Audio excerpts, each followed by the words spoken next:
And here is your next example. So pause the video and have a go. You may spot a few things with this. I'm just going to add these signs here as a clue for you and see what you can work out from here.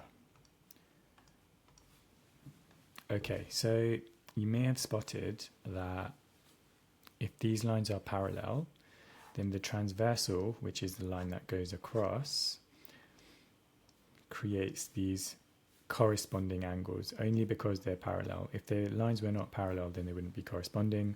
Corresponding angles are equal, so we can simply state that. The difference between the diagram I just did and the one on the screen is the fact that the top bits haven't been drawn on.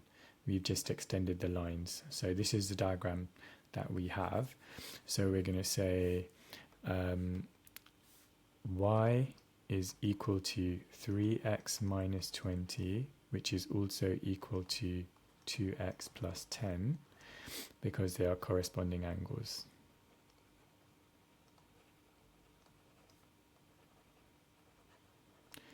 And we could elaborate on that a bit more and say corresponding angles on parallel lines are equal.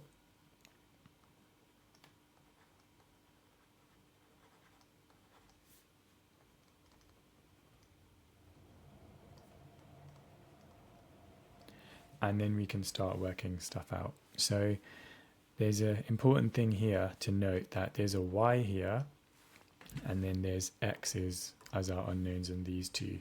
So we can't solve these two angles first, because we'll end up with x and a y, two unknowns, which we can't solve. So we have to start with the two blue angles. So let's write this out here. I'll stick with the same color as well here for this. So 3x minus 20 is equal to 2x plus 10. Now we're going to solve this. This is an equation with unknowns on both sides, so we're going to take away the smallest unknown from both sides. So this becomes x minus 20 is equal to 10, and then we're going to add 20 to both sides. So that's a zero pair, cancels out, so x equals 30.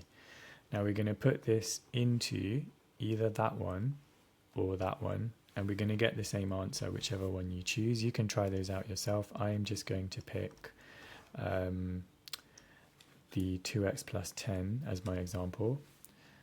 So I'm just going to move this out the way. Okay, so now we know that x is 30. Let's put it into 2x plus 10. Let's use a different color for that. So 2x plus 10 is equal to 2 times 30 plus 10, which is equal to 60 plus 10, so that's 70. So all of the angles are 70, so we can also just say y is equal to 70. There isn't much to calculate there because we know what they are. So the angle marked y is 70 degrees, and that's it.